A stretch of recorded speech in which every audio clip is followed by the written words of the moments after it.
Hey guys, so I'm coming up here really quickly because I'm starting to see some 2025 behavior trickle into 2026, and we're not going to do that. It's January, we're going to leave 2025 behavior in the past and move on to 2026, okay? And I'm talking to my founders today, actually. And for those of you who don't know me, I'm Z. I'm a principal at a VC firm. I've founded some companies, so I understand the founder journey. I've been there, done that. And so I have a very interesting perspective, in my opinion, to building companies, whether we're talking small businesses, pre-seed, seed, Series A, and beyond. And so essentially, this is what I'm saying. No, let's not talk about what I'm saying. Let's talk about where we're going to go. Okay. So in 2026, founders, this is what we're not going to do. We are not going to go to every event that's available to you. We're not going to every single conference. We're not doing every single accelerator. We are not going to every event that service providers have that maybe has some, hors d'oeuvres and wine or whatever. We're not doing that.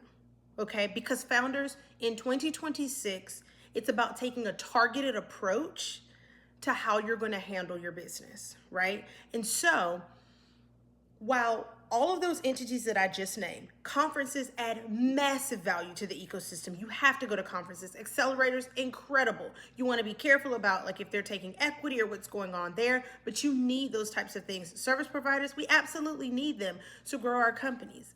But what I'm seeing founders do sometimes is not take a targeted approach and be everywhere at the same time.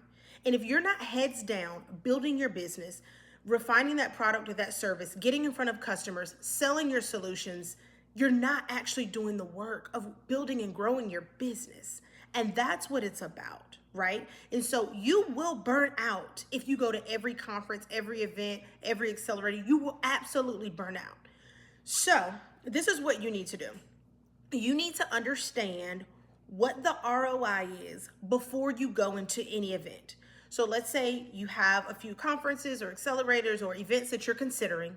You determine for yourselves, what is the ROI? What do I want to get out of that? I want you to write it down. Be very specific. You are going to create a rubric from 1 to 10, right? And it could be various categories depending on what you want to get out of it, whether it's networking, whether it's, programming, whether it's introductions to certain people, whatever it is, you create the rubric for yourself, right? Whether it's to be in a room and get more confidence, that's fine too.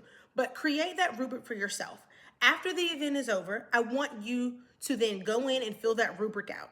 And at the end, and of course, keep the rubrics consistent across events so you can kind of compare apples to apples. But at the end, I want you to see how much value you believe that you actually got out of attending that particular event. Now, go back and update it based on what happens in the coming weeks after the event. So let's say you leave a conference, you give it a, out of 10, you give it a 5, right?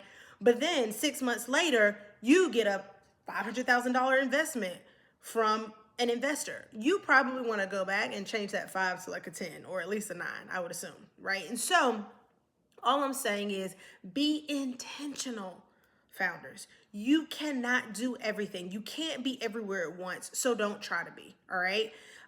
So look, this is just a little advice. I want you to keep building, keep growing, keep doing your thing. And don't forget, founders, you're the prize.